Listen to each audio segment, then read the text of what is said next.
Welcome to the Everything Actioncast, the official podcast of everythingaction.com.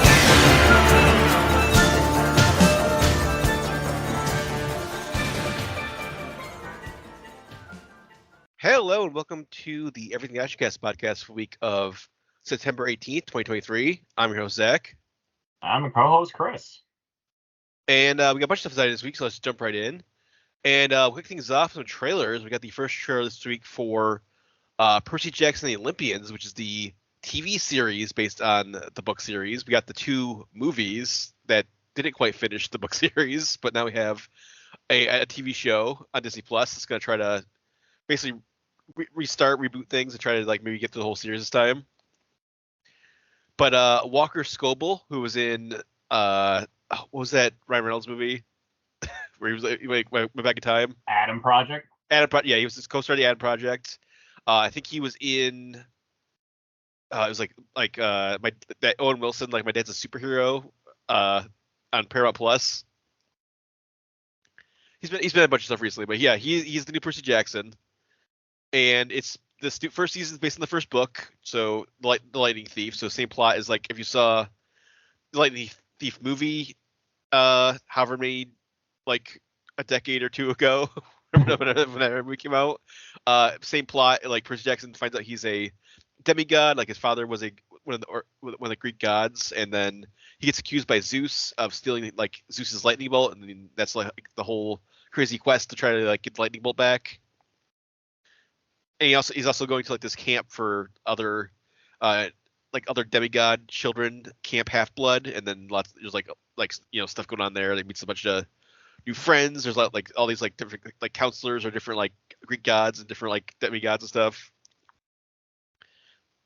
It seems like I have you seen like the original movies, Chris? Like the first, those two movies. I definitely saw the first one, and the second one I catch randomly, and it was on like movie things. Sea of Monsters or something? Yeah, and I totally forgot that there was a third one. There wasn't a third one. There was only two. I think they were trying to make one, right? And then they're just like, nah. Well, I think there was like at least 6 books. Like it's like 6 or 8 books or something like that. So they didn't get close to finishing the series in movies. But yeah, hopefully if this TV show does well, they can get through more of the series.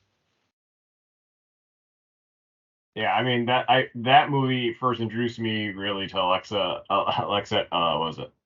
Alexandria Dario. Yeah, I was like, whoa, who's this?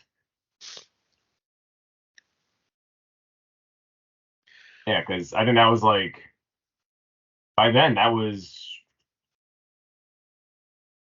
her 5th movie, 6th movie she was in. 2010 was the first movie, and then 2013 was Sea of Monsters, and then that was it. Yeah, it was funny because then like 2013. The movie that like I recognized her from, this is a throwback. When we went to like Monster Mania in 2013, Zach, and we saw Texas Chainsaw 3D. Mm-hmm. We're like, whoa, what? Mm-hmm. Go get him, cuz. Yeah. Oh man. I mean, it was stupid enough. And we're like, all right, like this girl's like she knows how to play like different roles and things, and her career like took off. And I wouldn't say, I don't know, which one was it? Do you think it was Percy Jackson, or do you think it was Texas Chainsaw? I'm not sure.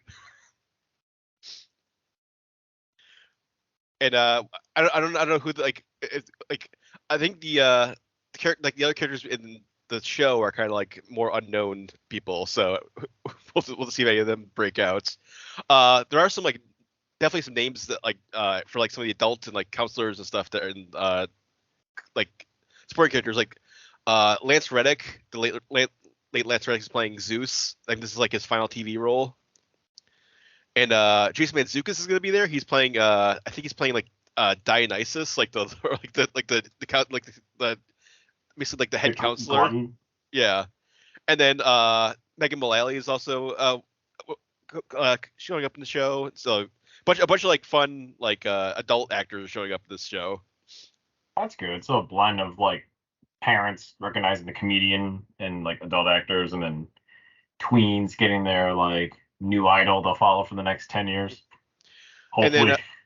Yeah, and then Rick Riordan, who wrote the books, is writing and executive producing the show, and then Jonathan E. Steinberg is the showrunner and executive producer. He most recently did C, the Apple TV Plus Jason Momoa show, and The Old Man.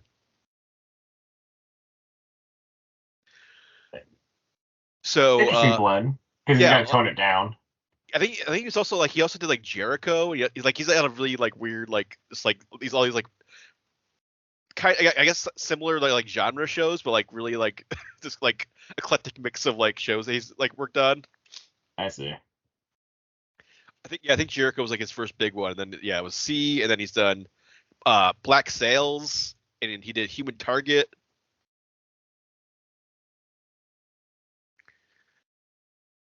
But yeah, Percy Jackson, it's gonna be debuting on December 20th on Disney Plus, so you can check that out just in time for Christmas.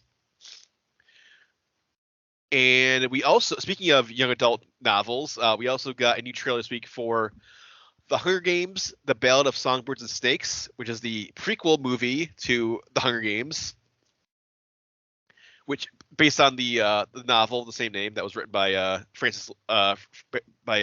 Suzanne Collins. Post Hunger Games, it was a prequel novel, and now we're getting the prequel movie. But Francis Lawrence, who directed most of the Hunger Games movies, is coming back to direct this movie. So yeah, it definitely has that Hunger Games movie feel to it. And it's about a young Coriolanus Snow who would grow into Donald Sutherland and be like the evil tyrannical leader of Panem, but now he's like this like still like wealthy, but like kind of like he was a soldier in the war, the war that kind of like like kind of put the capital in like control of everybody. But his family's kind of like falling out of grace in like the capitals, and he gets a chance like during the 10th Hunger Games to maybe like like reclaim his family's honor and like put them on the map with like by like mentoring this new tribute from District 12, who's played by Rachel Zegler. And it's like very early Hunger Games, but it's also like I think the 10th one is like the thing they're kind of like spinning off in is like this is the one where they turned it into like not just like a like battle royale, like just like kids killing each other like in like a pit. It's like this is like gladiator game. Yeah, this is like now we're turning it into like a giant spectacle with like genetically modified creatures and traps and different landscapes, different like biomes. And well, it's crazy to think that they started the Hunger Games just because the rich wanted to make the poor fight it out for their amusement to figure out like and to punish how to break up shares. To punish them for trying to rise up against them. Because it was like all the districts rose up against the capital, and the capital won, and so then the districts are now being punished every year for their like insolence. Damn, and it goes on for another like 30. Yeah. I forget when we get to like the actual like Katniss era Hunger Games. Like what are they up to, like 30 or 40 or something? So it'd be funny if like not funny, but kind of more allude to our timeline where in order to make it grounded, that 10th Hunger Game, they figured out like digital cameras and GoPros to get like the recordings. Well, there's some sort of like drones or something flying around in this trailer that's in the arena. I don't know if those are like cameras or if there's like trying to kill them. But there's definitely some sort of like there's like these drones flying around and like a giant like tub of snakes just like dumps into the arena and like fills the arena with snakes. And Is this a Hunger Games or a Mario Party? yeah, I mean it's got crazy cat like Viola Davis co-starring, Jason Schwartzman, Peter Dinklage. I wonder how much like interest there still is in Hunger Games, because it's been like, oh man, when was the last the last one was like 2015, so that was like almost 20 years ago or almost 10 years ago. 10 years ago, I was like, yeah. I don't know if it has the same like staying powers like Harry Potter. But I think Lionsgate is like, we have this and John Wick. That's like our only things we have. We have to like we have to milk something with Hunger Games related. Do they have Saw too? I think so. Yeah. I guess those are like their three main franchises.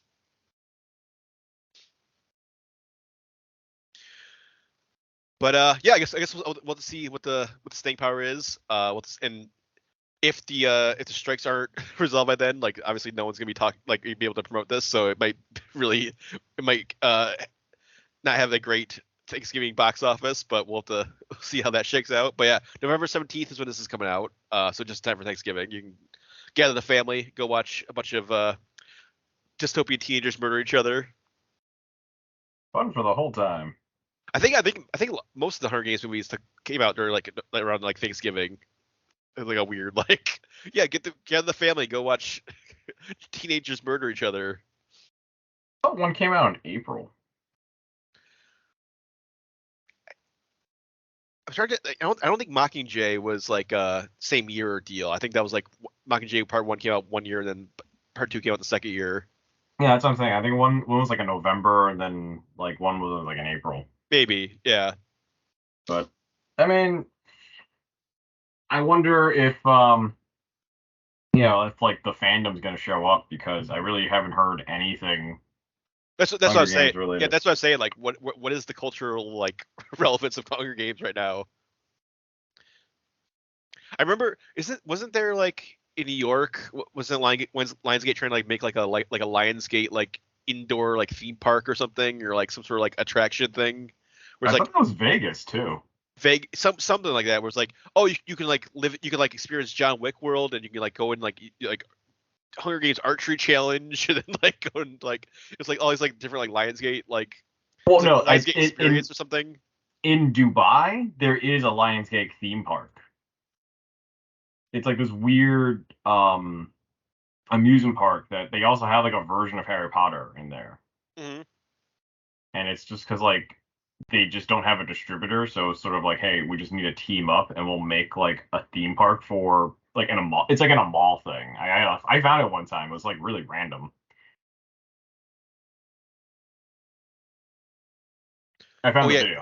I didn't just yeah, go there. yeah. Lionsgate Entertainment World is in China.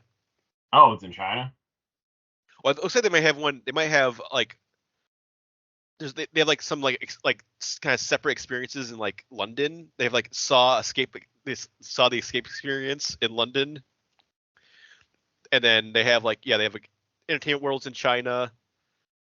They have some sort of Dubai thing. So yeah, Lionsgate has some just like random weird like Not theme international park. theme Yeah, park. it's like Yeah, it's like rides and experiences, but it's co-owned by a bunch of other people, because like they're not the only thing in that building. yeah. I could have sworn they were talking about making like doing something in like New York City or something. It was like gonna be like a Lionsgate experience or something. I don't know where. New York is very crowded. It's Yeah, like it was like Times Square or something maybe. I don't know. Th- you th- gotta. that was like years ago. That was like years ago though. So Yeah, maybe yeah, that that fell makes through. sense before the economy collapsed and like Yeah. COVID. But I'd rather take a Lionsgate experience and go one time than just never go into the M&M building. I went there one time as a kid. And I lived in New York, and I was like, this is stupid. So we also got a pair of trailers featuring Nicolas Cage this week. So first up, we got a new A24 comedy that's coming up starring Nicolas Cage. It's called Dream Scenario, and Nicolas Cage is playing a kind of mild-mannered family man slash professor named Paul Matthews, who inexplicably starts appearing in like millions of people's dreams. Like he just shows up, he's just like in people's dreams, and no one really knows why. And then, but then he becomes kind of like a viral sensation because he's like, oh, it's the dream guy, like the guy, like the guy who's in everyone's dreams, and he kind of becomes like this like celebrity. And then, but then I think according to the description, like the dreams start turning like nightmarish. So it's like now he has like so now it's like people are having like nightmares with him. So now it's like kind of They're associating too much with him. yeah. I think they have to kind of figure out like what exactly now it's like going like horrifying. We have to figure out like why is this happening, or try to figure out what's happening maybe. I'm down for it, because I feel like this would have been a straight to DVD thing, but it has some sort of like appeal, and this is I the like Cage Renaissance. I do like you get some glimpses of the dreams, and like there's like one where like this like college girl is like it's like the entire like building's collapsing, and Nicolas Cage just like walking through, just like, hey, I'm Nicolas Cage, what's going on over here? Like, Yeah. Like this seems like a great like visual mhm. movie. It doesn't. The plot can be silly. The message should be all over the place, but the fact that you see Nicolas Cage just be this like what we think he is in real life, or like the craziness that he used to be. I mean, he still is probably behind closed doors, but this is just like, hey, let's make a like Nightmare on Elm Street, but let's make it lighthearted. Well, he seems like a kind of just like a normal, like he's just like a boring dad and like boring college guy, and then it's like this like weird thing just starts happening to him, of like millions of people around the world are like dreaming about him, and then he's like kind of like he embraces it, but then he starts getting out of control. So you got to deal with like just like becoming like this weird, crazy viral Cultural thing, and then phenomenon. and then people are like dressing like him and like obsessing about him. It's like, yeah, so it's like kind of, I think it seems like it's gonna have like a lot of like social commentary about like a viral celebrity and like that kind of thing too. That's true. I did get that vibe because they do where like it's all fun, it's fine, but then I guess the public gets sick of it, and then Mhm. because you can't escape the dream, it's sort of like every night does this happen. They said that, yes, they start to hate him, and then it's like, but it's like he's not doing anything. It's just like this weird, this like he has no control. It's like he's not like Freddy Krueger. He's not like actively like going out like finding people's dreams and invading them. He's just like for some reason in this universe, like Nicolas Cage just shows up people's dreams. Yeah, it's one of those like it's so unrational, irrational that like when it happens to you, like if this ever happened, we didn't know what to do. You know what I mean? Like no one prepares for that. That's like one of those like, supernatural in a way, but the response is very natural of people being freaked out. So I'm interested. Like Mhm. it's interesting plot. Like it's definitely something that maybe I won't run to the theater to see it right away, but if it's on something streaming, hell yeah, I'm gonna watch that. And it's directed by Christopher Borgli, and it's produced by Ari Aster. So if like, it's probably gonna have at least some of that like Ari Aster weirdness going on. I haven't seen Bo's Afraid yet, but like I'm assuming like probably a little bit of that is in this movie, and it kind of seems like it like just like how some of the dreams look and stuff. But this is gonna be out November 10th in theaters. You check that out when it comes out.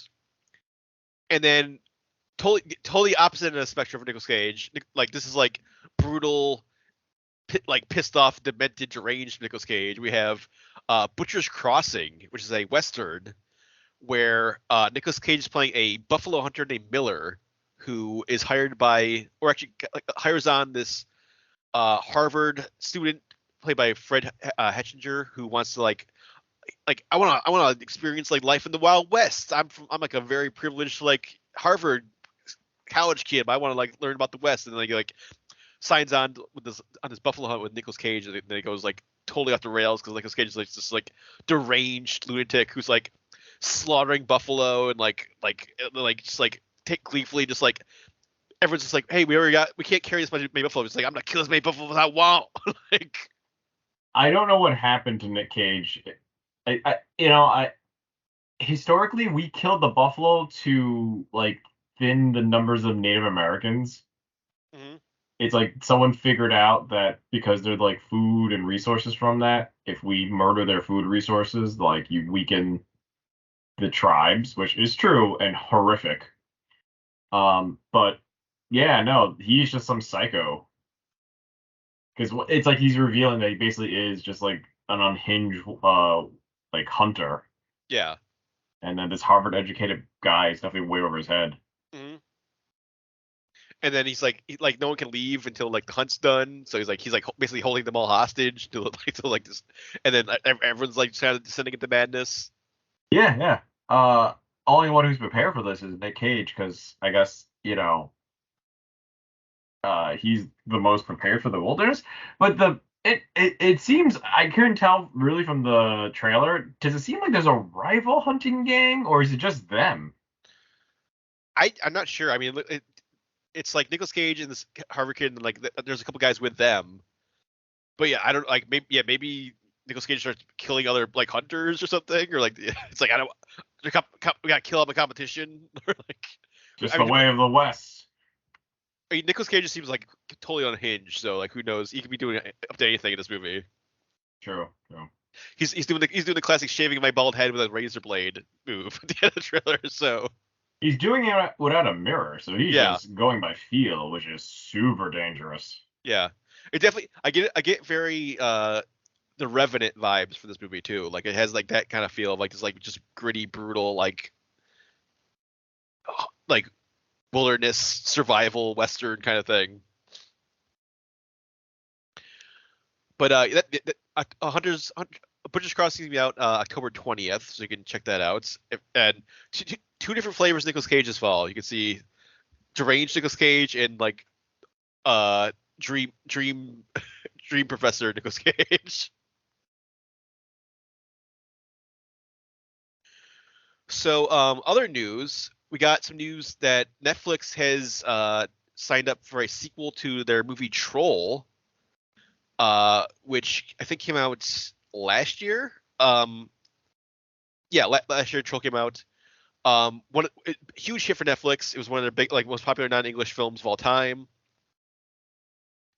I still haven't got a chance to see it. Have you seen it, Chris? Troll? I have not. I mean, I've heard it's really good. I heard it's like basically like a Godzilla movie or like a King Kong movie, but with like a giant troll. Because like the troll in the movie is like kaiju size. He's like awakened from like a explosion at like in like the Norwegian mountains, and he's just going around like destroying things. I always confuse that one and the Troll Hunter one. Troll Hunter, yeah. So this is just a straight up giant troll that just like bugs the Swedes. Like monster sized troll just going around. So because it was so popular, there's a sequel coming. Roar Uthog, who directed the first movie, is coming back to direct the new movie. The same writers from the first movie are coming back. No word on what the plot's going to be, but I would assume another troll or more trolls, or multiple trolls, maybe like awakening, causing havoc. Maybe. I mean, if one exists, there are always implications there's going to be another.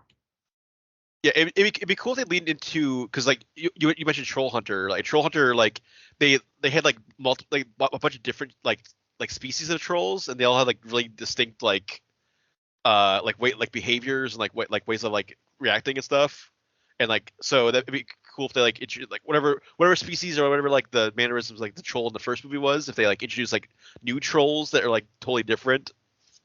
It's like this is like a fire troll, or this is like an ice troll or something. Because the troll in the first movie, like from what I've seen, is very like earth based. Like he's like covered in like moss and like twigs, and like he's just like kind of like, it's basically like he's like a living mountain basically. I mean, it's cool. Like they're exploring the lore, because I know even in the like troll origins, it's like they're different versions, because there's the troll that's under the bridge, there's trolls that dwell in mountains and like the outdoors, there's trolls that pretend to be rocks. Mm-hmm. So it's like a very vast thing. Unless, hear me out, they become trolls, the ones with like the sparkly stomach one. Yeah. Treasure trolls. Treasure trolls, that just shows up, and it's like technically that is a troll, so that's okay in this movie. Bring back what was Stone Warriors, like the like action, like actual like action figure versions, like the Ninja Turtles version of the trolls. That was a thing. There was Stone Warriors, and I think there was like troll, like oh yeah, there was like trolls. Yeah, they look like Ninja Turtle figures, and they all had like grins. Yeah. And like they had the hair. I think it was like made by the same brand that did Treasure Trolls. But it was like the more like older, edgier troll dolls. I don't know if they had a jewel in their stomach. Yeah, there's battle trolls, and then there was I think it was like Stone Protectors was like the actual like other one. And That was short-lived. the Stone Protectors were like a band, and then they also like were like had like superpowers. They like fought like goblin trolls or something. Jeez. This was Hasbro's attempt at making Ninja Turtles, basically. Yeah, pretty much. They were definitely a Ninja Turtles ripoff.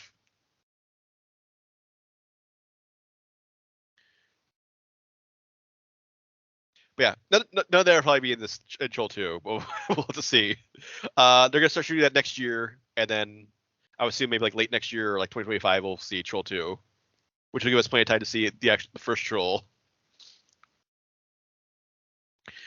And then last bit of news for this week is that we found out that Mark Webb, who directed the Amazing Spider-Man movies, also directed most recently the upcoming live-action Snow White with Rachel Zegler, and Gal Gadot, is directing a Bermuda Triangle movie for Skydance called Bermuda, which apparently Skydance is like working on this for like years. They've been trying to get like this like Bermuda Triangle action adventure movie up and running.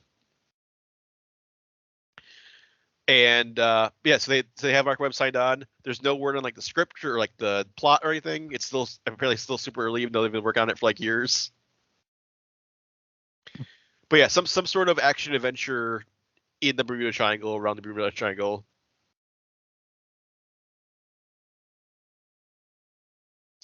I feel like Bermuda Triangle seems like it's a little like underrepresented for like movies. Like I'm trying to think of like Bermuda Triangle movies. No one really has done it well. Like there's the Like- movie Triangle, but I don't know if that's actually in like the Bermuda Triangle.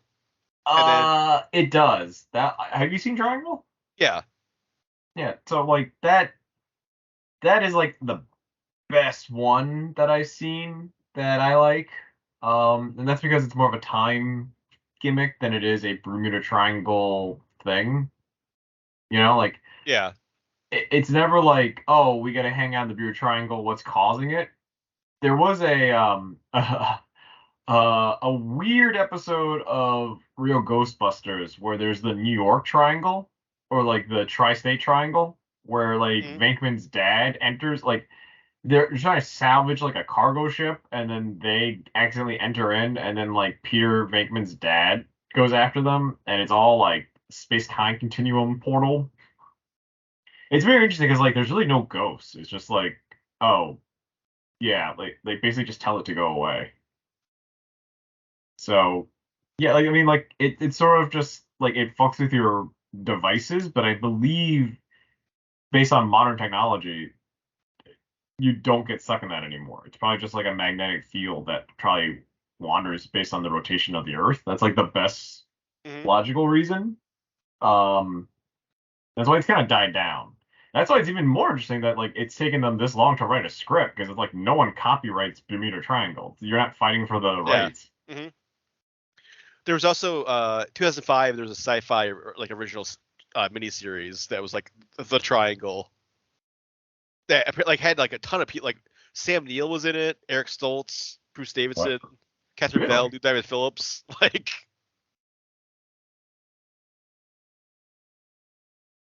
that was like a BBC sci-fi like joint venture.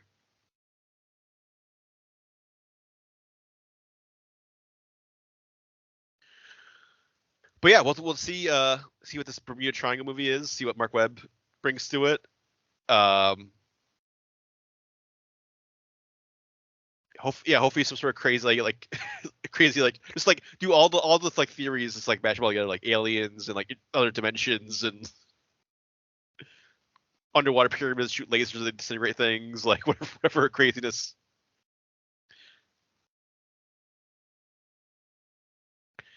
So that's it for news this week. So why don't we jump into show and tell? And Chris, what are you watching over the last week or so here?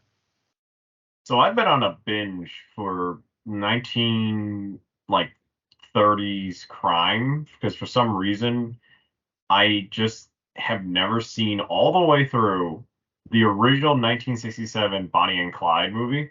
Mm-hmm.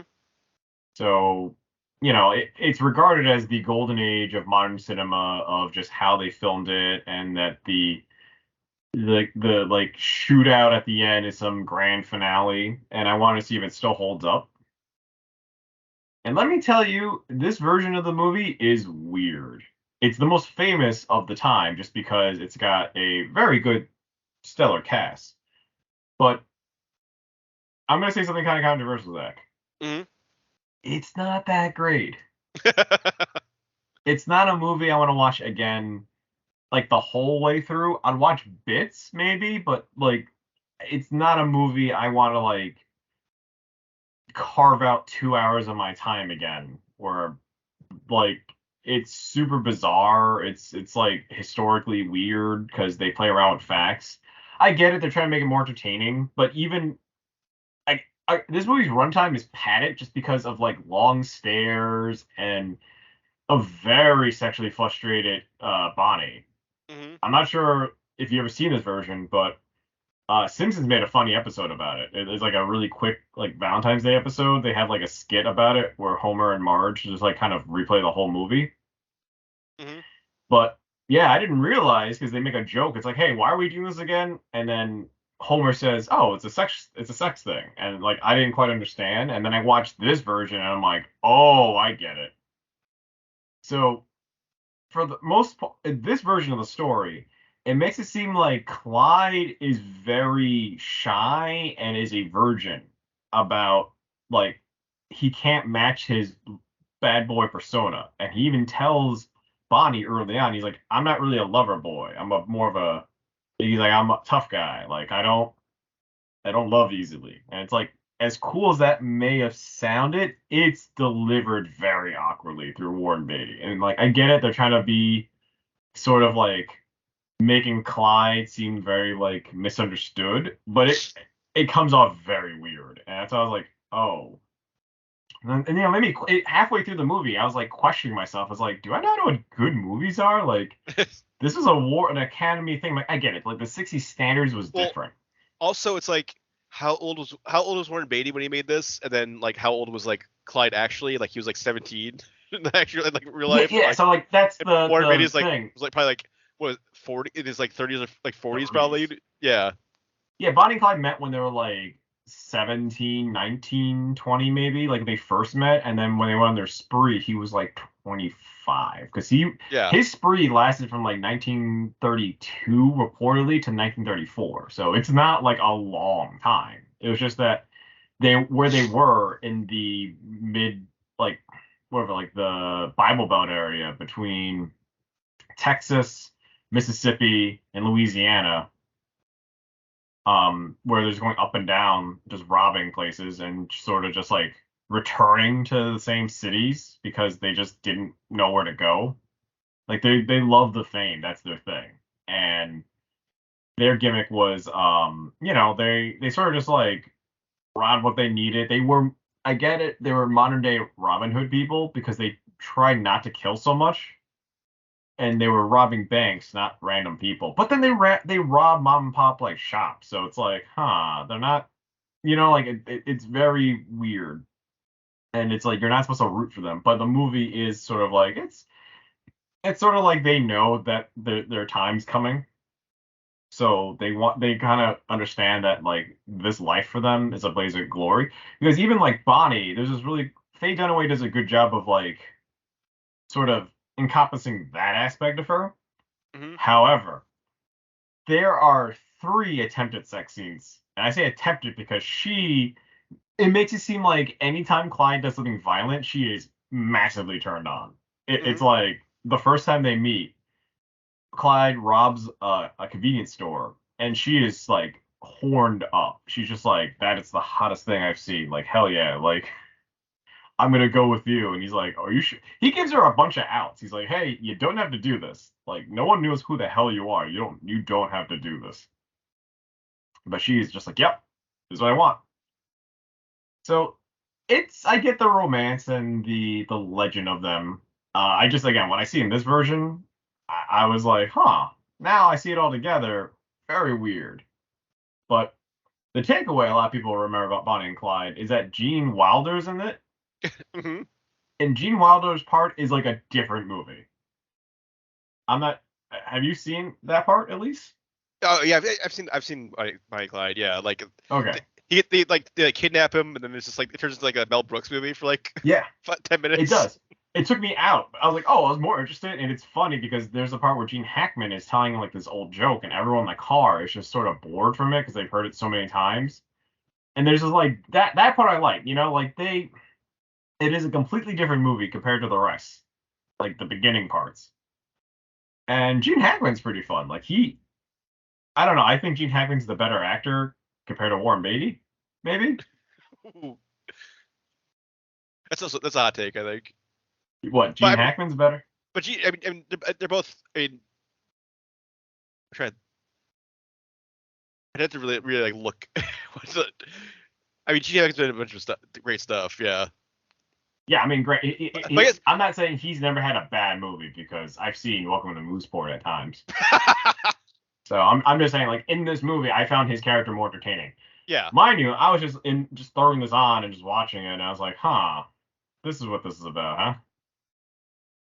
Well, I think definitely. I mean, definitely at the time this was made, like Warren Beatty was like the biggest Hollywood star. Yeah, Gene Hackman was like the young up and comer. Like, I don't know. Maybe because I just like Gene Hackman more. Yeah. But either way, this movie's okay. Like, it definitely is not on TV a lot. It's definitely, I get why people watch it for film school. But there's an air of just like awkwardness and padded runtime that I feel like could be trimmed to tell like a faster story, and really just, I don't know why they were like it's so distracting when there's gonna be this lovemaking scene and then it's just like Clyde just goes like, no, not tonight, and then Bonnie's just like sexually frustrated, and I was like, oh, was this true? I don't know, but yeah, it's was it? It leads up to the end where it's like they sort of, they finally had sex. They kind of had like, oh, hey, we can actually forget our past. Like, maybe we can move on from what we've done. And then the famous shootout happens. Or it wasn't really a shootout. It was just like a massacre. Mm-hmm. I'm not sure there was even like, you can't do that these days. You just can't set up an ambush. But the last time I heard about that was when that guy in the cabin where basically the police were just shooting at it, so it basically exploded. That was like the only incident where I heard like they just didn't do the negotiation or sort of like a surrender. They were just like, everyone just keep firing. Mm-hmm. So on the flip side of that, I also saw The Highwaymen, the Bonnie and Clyde story as told by Fred Hammer and his assistant, and it like their journey. The more historically accurate one to some degree. Mm-hmm. Have you seen The Highwaymen? Not yet, no. I recommend it. It's based on the last year, I think, of Bonnie and Clyde, where the FBI and like all these agencies are putting together like a squad and then trying to like who can do it first. The behind the scenes looking good in the public, between all these agencies. And I think the FBI just became the FBI like a few years, like a year or two, because the FBI was invented in like the 30s. So well, the killing. What's that? The movie that's coming up. Orchard City movie. Killing on the Flower Moon. Like that's basically like that's when the FBI got started. That was like 1932 or late 20s, early 30s. So no, it's early 30s because I mean the FBI was around, but they didn't have FBI agents that can go to different states because every state and county had their own territory that didn't like other agencies, and the FBI was the precursor FBI, and this is something I got into like a goddamn rabbit hole. Well, yeah, so I'm just like, so the Killers of the Flower Moon was the early 1920s, and that was like the newly formed FBI's like first big investigation. Right. So then Bonnie and Clyde was 1932, 34. And then before that was John Dillinger, because he was another one where like Hoover was like, fuck that guy, but then because of that he sort of like dropped the ball on Bonnie and Clyde for a while. So then that's when the governor of or like the warden of one state was just like, hey, let's get like an ex-Texas Ranger out of retirement to come hunt down because he came back. This Texas Ranger was from like an earlier time where basically he can navigate the land and sort of like they didn't need like backup, and that's why like they're highwaymen. And I didn't know during the 1932 to 1934 there were no Texas Rangers. The like governor of Texas was just sort of like, I don't know, I don't like Texas Rangers. We're at a time of peace. And it's like, what? Okay. Yeah, it's weird. It's weird. I didn't know that. Like they bring that up in the movie, and I was like, is that true? Yeah, she like disbarred the Texas Rangers for a few years under her watch, and then because of this, Fred Hammer, because he was able to do like a good job with very little resources and just straight up just uh good detective work and then a lot of firepower, they're like, yeah, no, like by then now in this movie they really focus on Fred Hammer and like the law enforcement, and then even then it's like what lengths they were willing to do to get the job done and to like not saying he's like Batman, but he is sort of like he walks a gray line between like what he's doing. Kevin Costner is really good in this. I actually do like this movie a lot, and to see like him encompass the character as this dude who was just like a no gruff guy, pretty cool. Like it's always not great to always root for the G-man or like the law enforcement guy, but it does feel like a Western, and the fact that he is a cowboy that had to become basically a hired gun because he's just like, if I see trouble on the highway, I'm gonna like start shooting. Literally, that's what he did. So he the story is very like simple, and now that I saw the opposite, like one that like if this is your first Bonnie and Clyde movie, you're gonna be lost.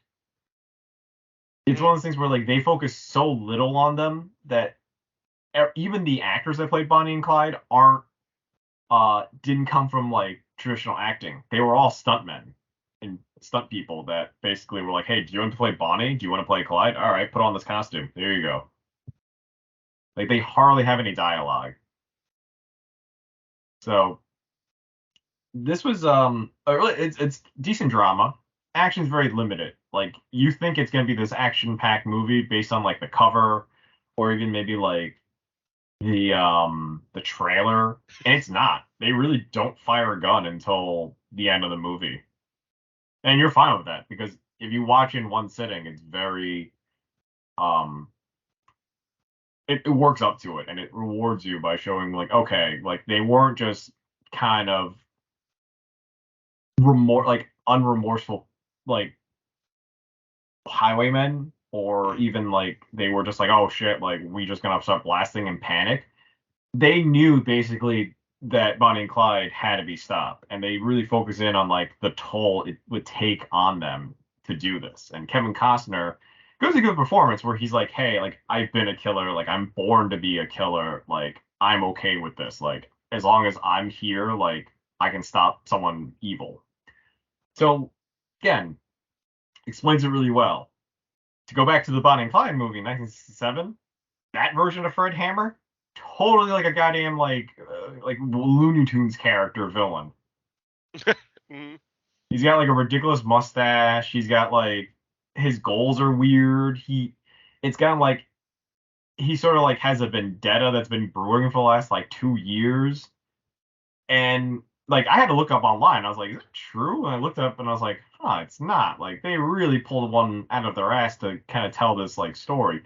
But in a weird twist, during that premiere, the family of Fred Hammer sued the hell out of Warner and was just like, how dare you like portray our grandfather like this? And then even Bonnie and Clyde's family sued the original Bonnie and Clyde producers because they're like, our family wasn't like this. So if you look up that's gonna be like I mean, it's not like a long history of it, but it's like this, yeah, you're gonna make an historic epic, and then you're just not gonna use the facts. Where Highwaymen treat it with some sort of respect, and then it pays off being a drama. But I think I always thought Bonnie and Clyde was more of a drama, the original 1967. So I was Yeah. dumbfounded that there was way more comedy than I thought. Because I haven't seen the Gene Wilder part. I just assumed that was the only funny moment to break up everything else. But there are other things that happen, like when they play the banjos theme all the time, and then it's Yep. Clyde's clumsiness, and then his awkwardness to be a leader sort of in his gang. So there's a different tone.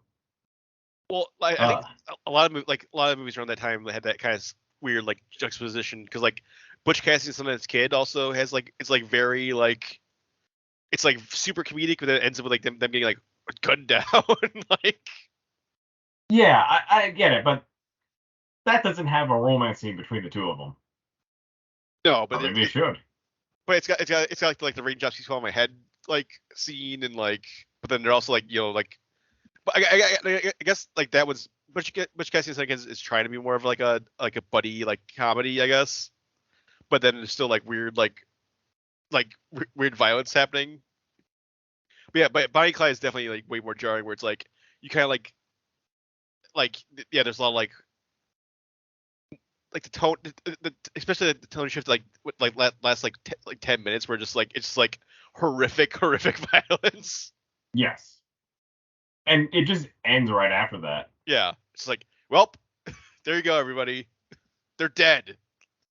The end. Yeah, it ends on a sour note, and then the credits will just say the end. It fades in like a comedy to shock you. I was like, whoa.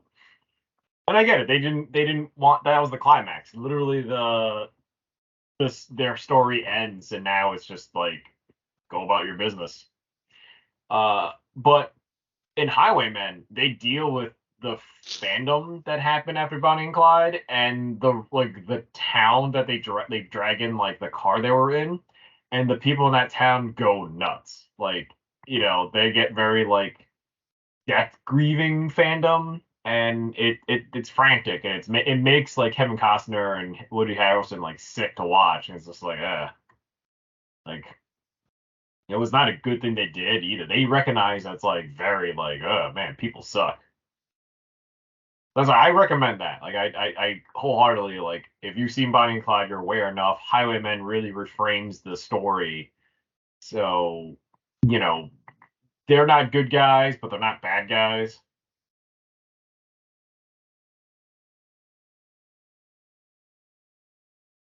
And yeah, I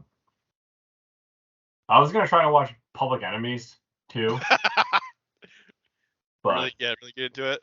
Really get into the whole 1930s gangster thing, because it's I always thought that was a different time era. It's the same time. Yeah. It was just a crazy time to be a gangster in the 30s, in the early 30s. You could just be anybody. As long as you lived in Chicago or the Midwest, you could be a criminal. People loved you too, because you're Yep. you're robbing from banks, or everyone hated the banks at the time. So it's yeah, go. You guys like Robin Hood.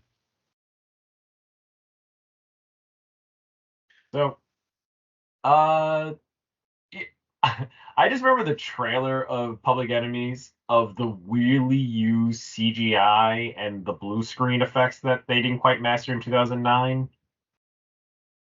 Well, I think wasn't that the first one that Michael Mann did full digital, because he'd been shooting a film forever, and then I'm gonna shoot on digital now, and then it looked really it was that in Miami Vice, and everything he's done has been digital.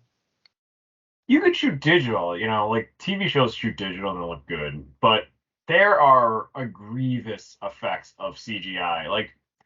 I guess there's a stunt Johnny Depp couldn't really do in life, or it didn't look good with him in the right angles, so they got a stuntman to do a jump sequence where he just jumps over a counter. Mm-hmm. It's in the trailer, but his face is PS3 graphics slapped on to. It's the wrong lighting. And even when his head moves, the lighting doesn't adjust, so it's static lighting on half his face, that as his figure is jumping over a counter. Mind you, they could just show the back. They didn't have to show the front of the leap to come over. So it's such a waste of a shot of effects, because it just took me out of the movie.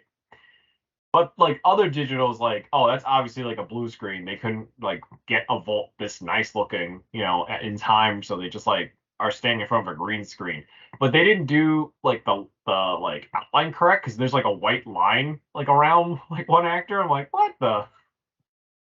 Well, I think it was jarring too because it was the way Michael Mann shot it, like he was trying to. It felt like it was just like it didn't feel like it was a movie. It felt it was like a Like a documentary. documentary? Yeah, it's like Yeah, it's like it's just the way it's like shot and like the filter, like the way it's like like the cinematography and everything. It's just like it's kind of just like you're like watching like home movies of just like Johnny Depp like ready to be a gangster. yes, yeah. There's something weird about the frame rate that Yeah. does not look good through Netflix. That because I have like the cheap tier, or I don't know what's going on my internet, but watching it stream just on my computer. I didn't put it on like a high res TV or anything, just on my computer, and it looked weird. Like you could tell more of the CGI when it's on a smaller TV, I guess. I don't know. That shouldn't be, right? It's you're supposed to hide the illusion when the screen is smaller, but for some reason on my computer, I was like, why is this happening? So uh, yeah, I watched a bit of it. Not enough to say I watched the full thing to see how I feel, but it's it's still like it still characterizes was it Jack Dillinger? John John Dillinger. Dillinger? Yeah, like he's charismatic, and it's like Johnny Depp is like spot on for that role. Like he looks like Jack Dillinger or John Dillinger. Um, though, like you said, you were correct about how it's filmed, and it just looks like something that like History Channel would throw on as Oh, like, he made so well. It was because like so right before Public Enemies, like Michael Mann, he made Collateral and Miami Vice, and those were like his first two big like I'm switching to digital now.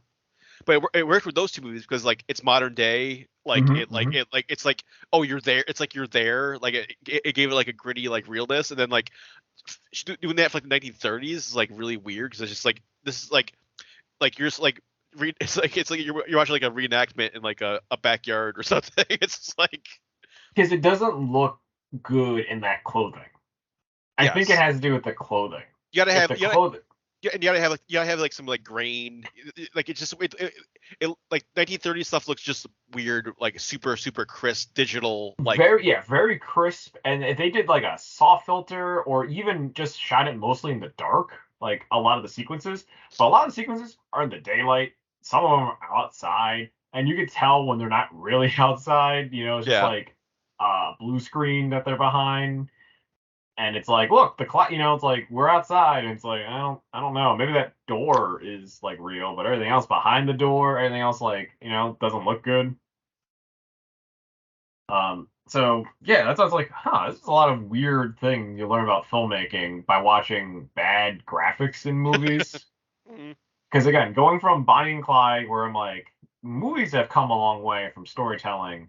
Where if someone made Bonnie and Clyde in the way they did, maybe without the climactic shootout at the end, you think it was just a bad drama, like a bad, like a straight to DVD kind of pacing, right? Like almost like a vanity project. You're like, well, man, they really want to focus in on like how gentle Clyde is. And then the Kevin Costner version of Highwaymen, more modern, faster pace, gritty, like really good use of the clothing and the lighting. It looks like a cinema of the time and nice in HD. And then Public Enemies is like the mix of both, where it's like they went cheap on the effects, but the cast is good, and Mhm. that was like, all right, that's enough 1930s gangster movies this week, and that ate up most of my time watching it now and then. But yeah, all right, Zach, what about you? What have you been watching? So I saw speaking of classic cinema, I saw The Good, the Bad, and the Ugly, which is one of my probably like my penultimate Netflix DVD delivery. Oh boy, I think next week is like like there is like the end of Netflix DVDs. Wait, so do you have yours like counted, or are you just gonna like that's it. Once the last DVD comes in, you're just like not gonna try to rent one more. Well, I just got The Hitcher, the Rutger Hauer movie. So Okay. I'll watch that. I'll send that back, and then hopefully maybe get like one more, or maybe I'll get like that crazy like here's 10 of them, like we don't care, keep them thing. But yeah, I'll probably get like maybe like one more delivery. I would assume. I think they said the last delivery date is like the 29th, and they're not shipping DVDs anymore after that. And like the whole service is shutting down, I guess, at like next week. But yeah, I did get The Good, Bad, and the Ugly, which I feel like I feel like I've seen the whole thing in like weird like chunks or clips, but I never like sat down and like watched the whole thing like straight through before. Like I feel like I've seen like every main scene, but just not in like order or not in like like in like a row. But yeah, so I finally watched the whole thing. Uh, it's great, obviously. The whole Dollar trilogy is great. Um, and yeah, I mean man, it's so this was is probably the best one of the three. But I mean, they're all so good. Like Fistful of Dollars is like so good too, and like for a few dollars more. I think A Fistful of Dollars. No, wait. A Few Dollars More. That's the one that's Yojimbo, right? It's basically just Yojimbo. Fistful of Dollars is Yojimbo. All right, so yeah, that one is my favorite, Mm-hmm. but I think I've seen Good, the Bad, and the Ugly so much that it's part of my childhood. Mm-hmm. So I understand that. Yeah. Also, did you find that the third act where they pretend to be soldiers is like the weird part of that movie? Like it just for them to like infiltrate and sort of like hang out on that side. I mean, there's a lot of like there's a lot of like kind of Like just like side plot. random side plots where it's like we got to do this for a couple minutes. We're in this like blown out ghost town for where like there's like cannon fire still coming through. We got to like hang out here for a little bit, and then and there's a lot of like mixing up of like the group of like it'll be Clint Eastwood, Blondie, and like Eli Wallach, like Tuco will be going around for a while, and then like they get split up, and then Blondie goes with Angel Eyes, like Lee Van Cleef, and then they're hanging around for a little bit, and then they split up, and then or like there's a lot of great like dynamics between those three of just like, oh, I'm hunting you, but now we're working together, but now like I betrayed you, and now we're working together again, and It's weird because you can't call them like a buddy cop thing. well, like Tuco and Blondie are kind of like they're sort of like they're like a buddy cop thing because like they're like I mean at the beginning like Tuco's trying to like murder Blondie because of like they're like their scam going on where like Blondie would like constantly turn in Tuco to like towns and like then free him from the hanging and then they like get all the money. But then like Cleese was like, I'm done. I'm done with this. We're like it's not gonna work anymore. And then leaves in the middle of the desert, and then like Tuco's like, I'll kill you. But then yeah, they all kind of separately find out about this like there's like tons of like Confederate gold like lying around, like hidden somewhere. And then the kind of the great like premise of like, oh, Tuco knows the location, but Blind knows the name of the graves that they have to work together, or because if you kill the other one, then they'll never get it. And then Lee Van Cleef just like showing up as like a snake, and just like getting like the information of both of them, and like just like I'll let you guys do all the work, and I'll finish you off because that's what I do. I just like come in at the end like kill you and get everything because he's the bad. Yeah. He was just like a bounty hunter, right? Or he's just sort of. I think they're all kind of bounty hunters. I mean, Tuco's kind of more like a bandit, but like I guess he's yeah. He's like wanted, and then yeah, Blondie's like a bounty hunter, and then yeah, Angel Eyes is a bounty hunter, but he's also like he's a like Union officer. See, I couldn't tell if that is he disguised or he actually is. No, I thought he was a Confederate officer. Is he Confederate? Oh yeah. Oh no, because Tuco and Blondie are like they steal like that like Confederate like ambulance cart wagon, And then they think the guys that coming toward them are like Union guys, so they're like gray, but then they hit the dust off their uniforms. They're actually like blue Union officers. Ah. So they get captured by the Union, and then Angel Eyes is like somehow like a Union. He's like a Union sergeant now or something.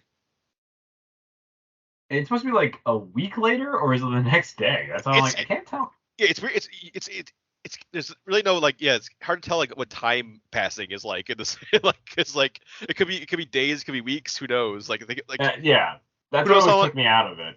Because like it seems like they're like Tuco's like sending Blondie into like they're like running in a desert for like days on end. But then somehow like Angel Eyes like worked his way up. He either worked his way up to be a sergeant, or he was a sergeant, or he just like is pretending to be a sergeant, and everyone's just going along with it. Like he just showed up and was like, "Hey, I'm a sergeant." Facts. I guess leave it clean because could have just showed up and like, "Hey, I'm a sergeant." And they're like, "All right." we'll let you torture every single soldier here to like get information about this gold. Because he had like that other guy, the other office, like that like big hulking Union officer guy was like his like henchman that was like helping him. So it's like how did he like get him on his side? He just showed up. Yeah. No idea. That's why I'm like it's always taking me out of that story because it just feels like out of place. Like that if that was like the halfway point in the movie or early to explain something, yeah. And then like after that he tries to hunt them. Yeah. But it happens so late in the movie. And then they end up in like New Mexico, like the which I think it was the actual battle, but it's like this like Civil War battle in New Mexico, and then the whole thing with like the drunken captain who like wants to like blow up the bridge but he can't because of his orders, but then like Blondie and Tuco blew it up for him, and he's like he dies happy because they blew up the bridge, and so it ended the battle. And then obviously like the Mexican standoff scene at the end is incredible. With like the Ennio Morricone, like probably the best Ennio Morricone score of all time. Yes, I'm gonna agree that the soundtrack is pretty good. The Ecstasy of Gold, pretty awesome. Yes, and I love like there's like a slightly different version of like the like main theme for each character. It seems like because like when there's like one with like more vocals on it for for I think Blondie or Tuco gets one with like more like vocal like actually like people like vocalizing the like Good, Bad, Ugly theme, and then Angel Eyes gets just like a straightforward one. You can really tell like when they do like the because each of them gets like their own intro, like kind of scene where it's like see what they're you kind of get an idea of what their characters are, and it's like the flash like the good, the bad. It's like that's where you really get to like you hear like their like different themes going on. Each of those intros are so great too. Just like you learn about the Blondie Tuco like scam, and then like Angel Eyes when Levi Cleef like basically like doing like I think it's where like Tarantino got that from, or like some of like the aspects of like Christoph Waltz and like Inglourious Basterds, like where he goes to like that guy's house in the beginning of the movie, and like he's like the guy just had like this like super tense, just like singing out at like a dinner table having dinner, and then he's just like and then Levi Cleef is just like I know exactly what you're like. You already know I'm here. Like, just tell me what I want to know. Like, and then it's like the murders like the whole family. But yeah, it's fantastic. I mean, it just like the scale of it too, like the cinematography, like just like all those like just the way like the location for the Mexican standoff like is set, like the giant graveyard with like the big circle, and then like the like huge Civil War battlefield. It's like it's crazy. Just the cinematography, the scale, everything about it. So yeah, if you haven't seen Good, Bad, Ugly or any of like the Dollars trilogy, like go seek them out because they are some of the best westerns ever made. Like I don't hope they never remake them. I mean, there was like we got like well I guess there's more like a remake of Yojimbo, but like Last Man Standing, like Bruce Willis movie. Yeah, that was more of a Yojimbo movie. Yeah. I mean, that one I think is fine because I feel like it wasn't the man of no name. It was just Bruce Willis. Yep. And in this town where basically bullets are everywhere. And though that movie did bring us cool Christopher Walken Mm-hmm. as like the dude from Chicago.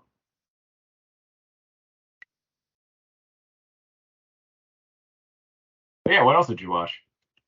That's pretty much it. Although I did find on just randomly on YouTube, I popped up and I was just gonna watch a little bit of it, and I ended up watching the whole thing. But someone uploaded the 100 greatest scariest horror movie moments of all time, the Bravo special from like 2004 on YouTube, which I would highly recommend checking out if you haven't seen that, because that's like a great like there's a lot of like kind of like obvious movies, but then there's a lot of deep cuts, a lot of like a lot of the commentators on there are like people, like a lot of people have passed in time since then, like Wes Craven and like Toby Hooper and I think Rucker Hauer's on there because the Hitchers involved. That's probably like it was also, that's one of those things too. I was like watching this like 100 Scariest Movie once again. I was like adding stuff to like either my Netflix or like Tubi, or adding it to try to find if it's on DVD on Netflix to grab it quick before like it runs out. But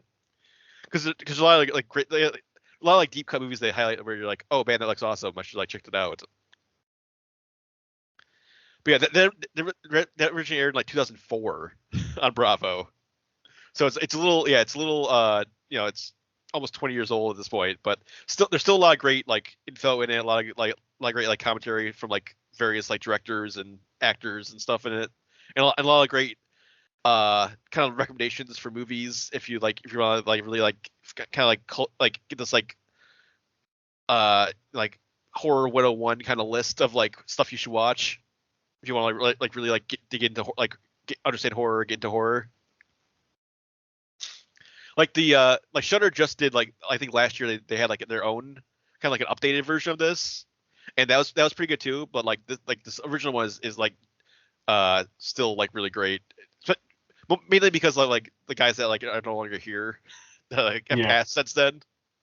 Because you get to hear like them like talking about making the movies, or like get their like insights on like other movies and stuff. So yeah, definitely check that. Like it's on, if you search for Bravo's 100 Scariest Movie Moments on YouTube, it's like the whole it's like 4 hours long, but because it was like a 5-episode like like events on Bravo back in 2004.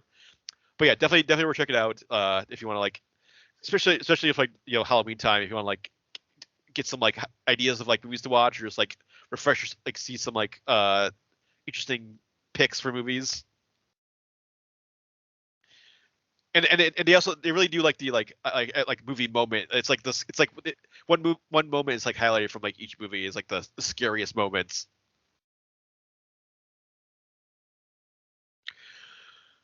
But yeah, that'll do it for me this week. So we can wrap things up. Definitely head to our site. We got all of our usual features up there. We got news, reviews, trailers, all kinds of stuff up there.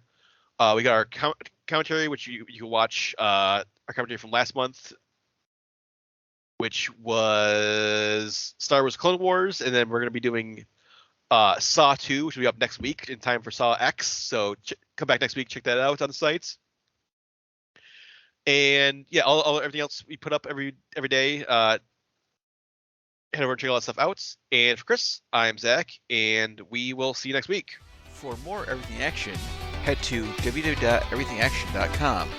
You can also follow us on Twitter @EVAction, on Facebook by searching for Everything Action, and follow us on Instagram @everything.action. You can also subscribe and get more episodes on Stitcher, Apple Podcasts, and Spotify.